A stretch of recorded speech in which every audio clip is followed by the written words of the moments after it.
Maturity and human life. Daya. Living is the goal of life. To live is to grow. Child's perception. Growth has to be initiated. Acceptance of fact is maturity. Maturity is the end. Living is the goal of life. What is the goal of life? This is the question one often comes across. Some people ask the question for the sake of asking, while others seem to be really concerned about what one is in for. What is the goal of life? You get different answers from different people. If you ask this question to a Swami, the answer would probably be to see God, to reach God. A theologian may say the goal of life is to repent for your original sin and all other sins and to go to heaven later. Death cannot be the goal of life. If death had to be the goal of life, I need not have been born at all.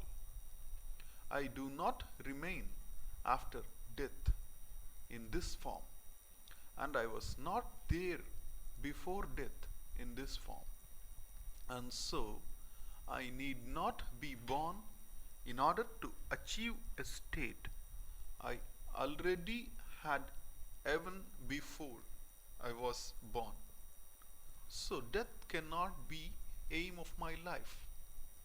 You cannot say heaven is the goal of my life, because in that case, why should I be born here?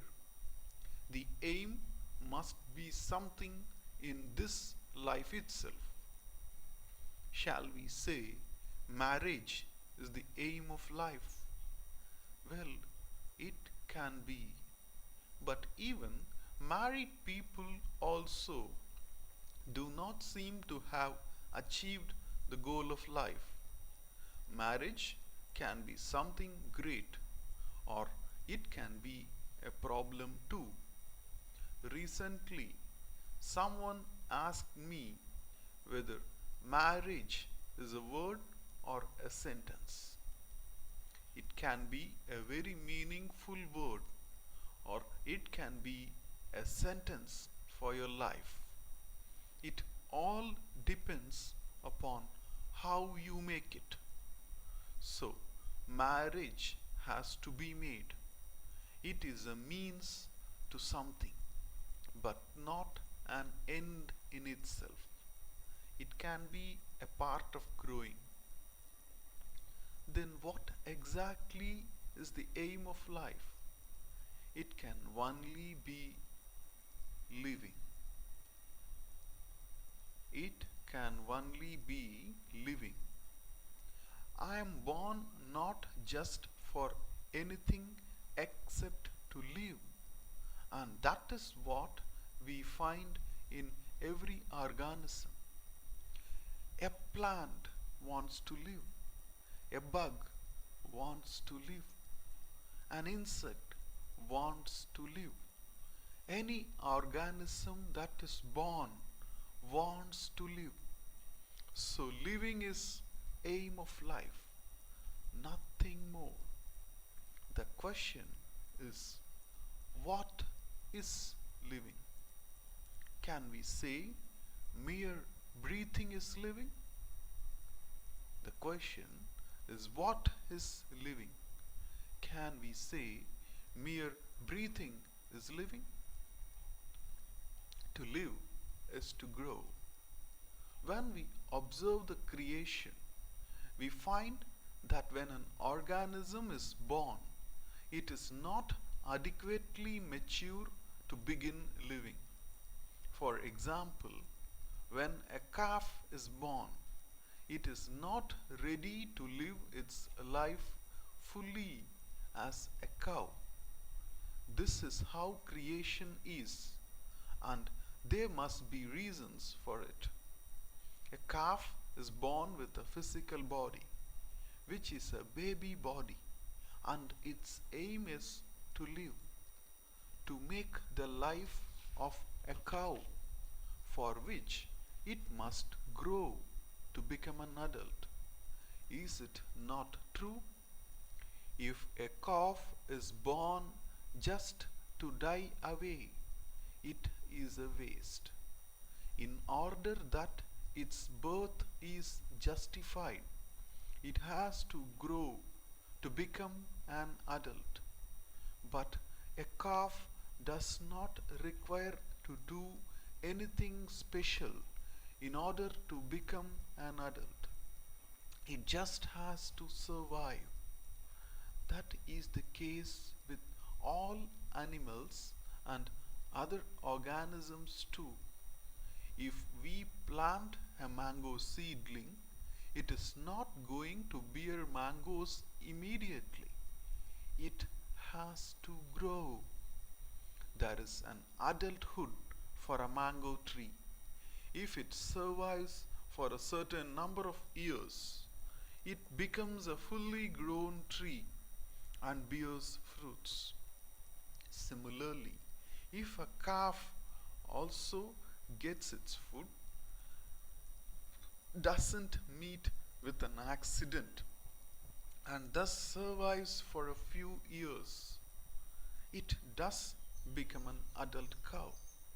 Then it has made it. Now it has become an adult cow. It does not require to do anything more to become a mature cow. All it has to do is to become adult physically, anatomically, biologically. When a cow is physically, biologically adult, it does not have any problem psychologically. An adult cow is adult all the way. It does not have the problems of a human being. It does not have the complex that it has is a bad cow, or it is a useless cow, that it is a white cow or a black cow, etc. A cow does not have complex that it is an ugly cow, and therefore there is no need for a plastic surgeon among cows. There is no beautician among cows. I grew up in a village and I know village psychology. Let us say there are two cows that belong to the same breed or about the same age and yield essentially the same quantity of milk. Thus, the different criteria that set the price of cow are equally applicable to both these cows. The only difference is one of the cows has shapely horns while the others has a crooked horn. The cow with shapely horns fetches more price than the one with crooked horns, not because it is inferior in any way, but because the buyer has a complex. He prefers to become owner of a cow with shapely horns because the features of the cow somehow seem to reflect upon him. So he pays the price for his complex. This complex is very costly. One pays one's dear life for this complex. People, and especially we Indians, always worry about what others think of us. This is an unfortunate thing. It is one thing to take into account or to deliberate upon the opinion of others, but it is quite another to worry about protecting one's image based on what others would say. People even get married on account of what others would say. What others would say is a problem for human beings. Cows do not seem to have this problem. A human being is also born as a baby. The physical body has to grow, to metamorphose into an adult, for which one need not do anything special. Nature takes care of it. The very nature that brought the body into being also takes care of its growth. The body should just keep living. If a body survives for a few years, he finds he has to shave. One need not do anything to grow beard, to become an adult. To become a graduate, one should go to school, study, gain knowledge. One has to work for it. To learn swimming, one must make an effort. But to become an adult, one need not do anything. You just keep living, eating, knocking about, and you'll grow and become an adult ready for marriage. But is it that simple? Do you really live? I'm afraid we do not really live. We only drag because maturity is not merely biological, physical maturity. There must be emotional maturity. Emotional maturity seems to be a simple thing, but it is not that simple. You are your emotions. No matter what your learning or understanding is, it doesn't seem to have any bearing upon your day to day responses to the world.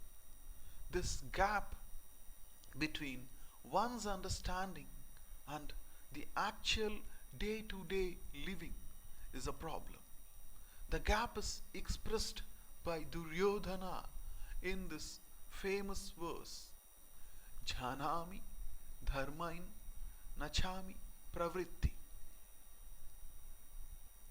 Janamya dharmain nachami nivritti. Kenapi marghena hridistitena.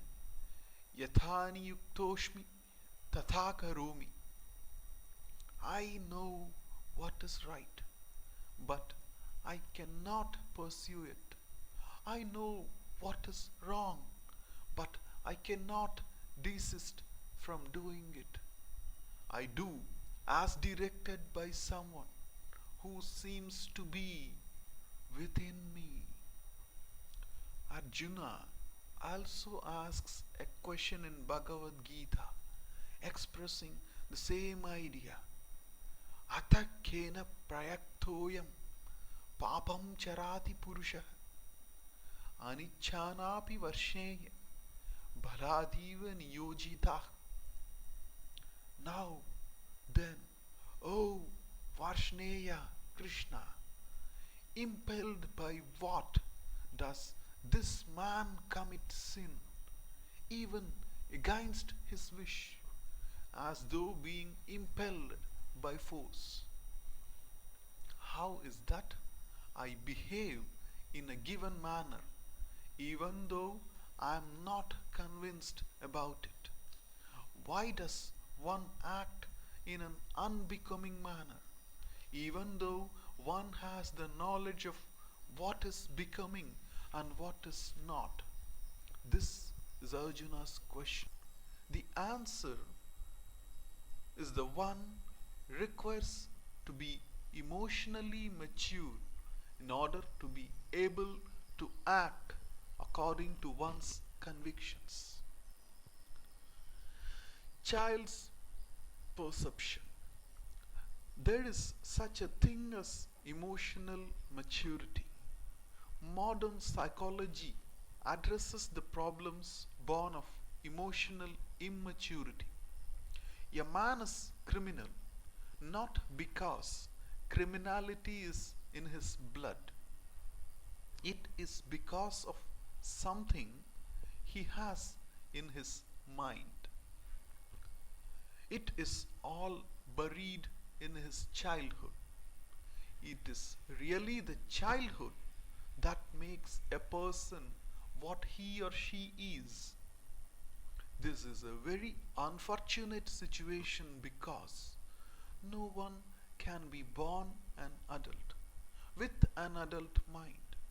No one can escape from childhood, and therefore no one can escape from the child's perception. A child's perception is a child's perception. We cannot call it childish, even though it is. A child feels insecure. It is insecure on its legs, insecure about everything. Everything seems to be big and overwhelming. When a Swami with a long beard comes home, the child, frightened, seeks security in the parents. If a child is left with a babysitter, it feels abandoned. It does not want to be away from its parents. Have you seen a child carrying all the time a piece of its mother's sari? That is because it finds some security in it. If I was insecure as a child, holding on to my mother's sari or whatever, how secure am I now? Even when I have grown up, I was insecure as a child, but I do not fare much better as an adult. The reason for insecurity may be different. Now I feel insecure with reference to my job, with reference to my relationships, with reference to my money, with reference to my retirement, and so on. What I am worried about is different, but the insecurity continues. Look at this. A child is given a clay doll and it is playing with it. The doll falls down and breaks into pieces. The child cries. Why? Because emotionally it is not adult. It is only a child. It refuses to accept the fact that the clay doll is breakable and that it will break sometime. The child cries when a doll breaks because it cannot accept the fact. I will not call that child childish because it is just a child. It has yet to become emotionally adult to accept and assimilate facts. The father, the grown up adult, comes and tells the child, "Hey, come on now, don't cry. After all, it is a clay doll. I'll get you another." But the child insists, "I want the same doll. Why should my doll break? Why not my brother's doll. Why should it happen to me and not to him? The father, the great wise man, says, that doll is also made of clay and that will also break one day. I am the younger of the two brothers. One day, mother gave me one piece of chocolate candy. I was very happy because normally she did not give me candy unless I asked for it. But even as I was unwrapping my candy, I saw mother giving two pieces of the same candy to my brother, who was just a couple of years older than I. I asked my mother to give me also another chocolate, but she refused, saying I was too young. I was furious. I threw away even the one chocolate in my own hands. Why should he be given two? Why not I also? Why am I not treated the same way? I could not understand mother's thinking. I cried and made scenes. 25 years later, now working in an office, I was happy when I got an extra increment. But soon I found that my colleague had got two extra increments. I could not stand this discrimination. I went to our superior, demanded an explanation. The superior explained the other person had worked harder than I, but I could not accept it. I resigned the job and got into a lot of trouble. It was the same old chocolate habit. As a child, when my schoolmate had something I did not have, I felt jealous of him. When I had something that someone else did not have, I held on to it even though I could spare it because it was mine. Those are my marbles, my toys. Nobody should touch them. These are his toys, and I should get as many of them as possible. But I cannot part with mine. This was all understandable because I was just a child. People around me understood this, and I was excused because I was a child. No one criticizes a child because a child is accepted as a child. People are kind and loving and understanding, hoping one day the child will become an adult, not merely physically but emotionally too. Growth has to be initiated.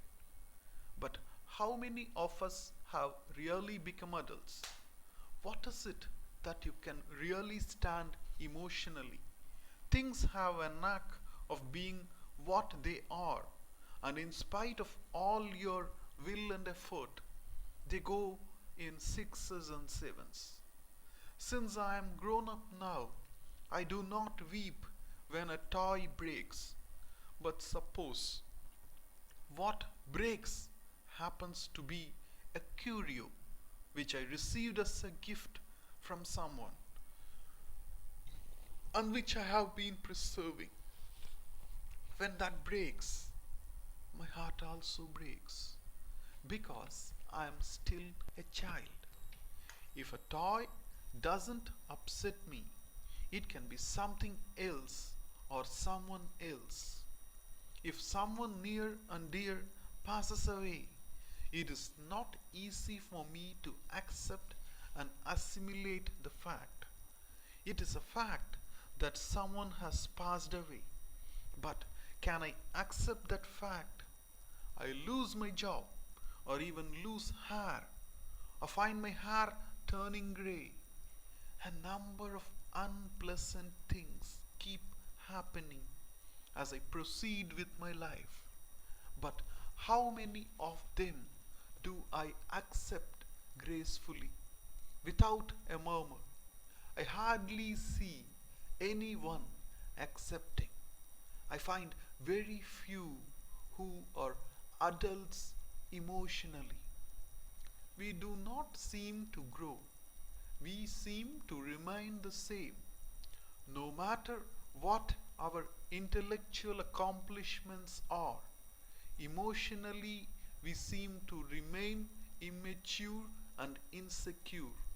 We seem to be helpless.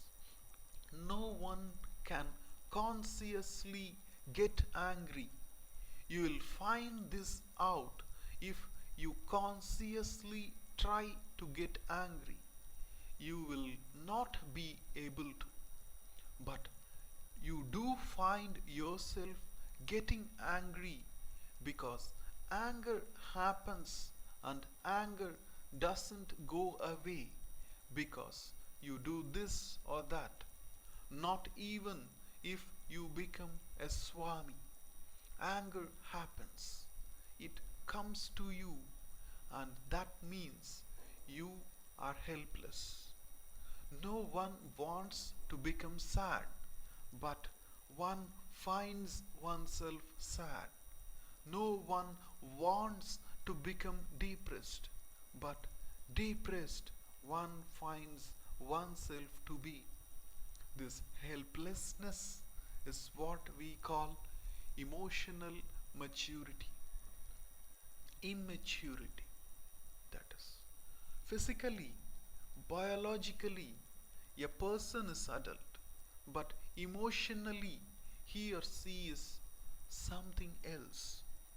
A cow is programmed to be an adult all the way. There is no emotionally immature cow. There is no immoral cow. But human being is not programmed to automatically become emotionally adult because he has the faculty of choice. He is a self-conscious being. Therefore, this particular growth has to be initiated by himself. It is centered on self-will. As a person, I have an image of myself, and this image is a problem. I have created an image for myself as a child. I found the world too much for me as a child. I felt I was not loved and cared for. I found the parents quarreling with each other, and I was caught in between. I thought I was responsible for their quarrel. This is a typical child's way of looking at things.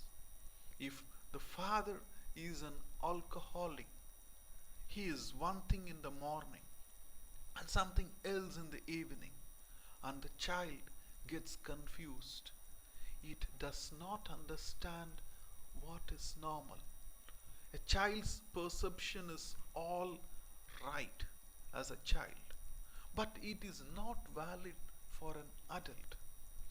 The world of an adult is entirely different, but the child's perception forms the very personality, the self-image of the adult, and that vitiates the perception of the adult, his or her responses to situations.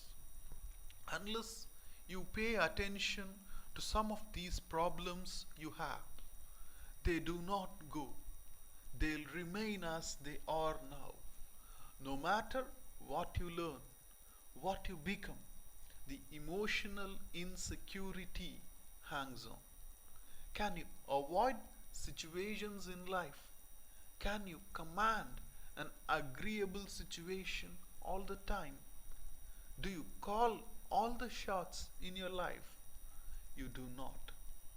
Situations keep changing like the traffic, sometimes unpleasant, sometimes easy, sometimes messy. You do not know how to even get out of them. Occasionally, there are pleasant situations too. This life is nothing but changing, varying situations. You have to face them. You are the only one to face them. Even if there are people to help you, you have to seek their help. And you cannot take any more help than what you are capable of. When you get married, a number of people come to attend the wedding, and it looks as though they are all with you. But once the ceremony is over, they all go away, and you are left with your partner in a small apartment. Thereafter, you have to make your own life. There are different areas we have to look in to find out whether our understanding, our attitudes are mature. One has to learn how to drop things, how to face situations, how to accept situations in the light of Vedanta. Then you find that Vedanta is a live talking. Vedanta is not a topic in books. It is just you. It is your vision. It is your responses to situations. Vedanta helps change your scales of vision. Vedanta helps change your scales of vision. Your emphasis changes, and so small things remain small because you are concerned with something bigger. Thus, Vedanta does bring about cognitive change. Vedanta does bring about cognitive change. Your cognition changes. Thereby, a number of changes can take place. I am not talking about psychiatry. It deals with abnormal psychological cases. I am talking about normal people who have certain physiological, psychological problems. There are many people who are abnormally normal. Vedanta doesn't deal with them. We are dealing with normally abnormal people.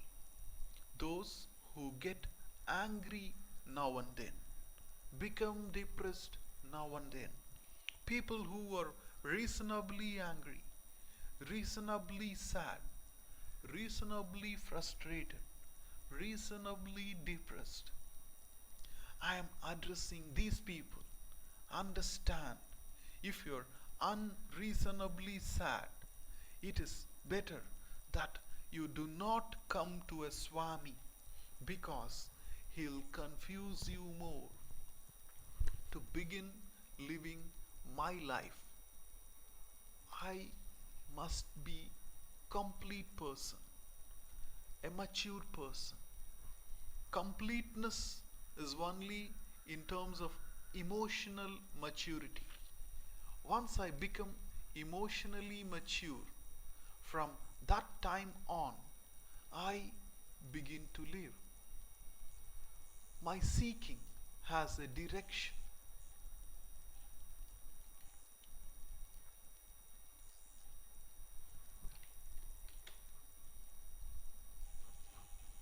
My struggle means direction. Otherwise, my struggle seems my spiritual seeking. All these remain unconnected. They belong to the person who is currently facing the situation and who's the good old emotionally immature person. Please do not mistake me when I use the term emotionally immature. It is not meant to condemn you.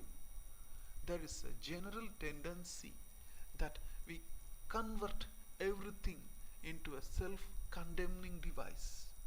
But I do not want you to condemn yourself that you're emotionally immature. I just want you to see what immaturity is. To judge oneself as immature is another form of immaturity. It is not so much to judge as to understand what I am saying.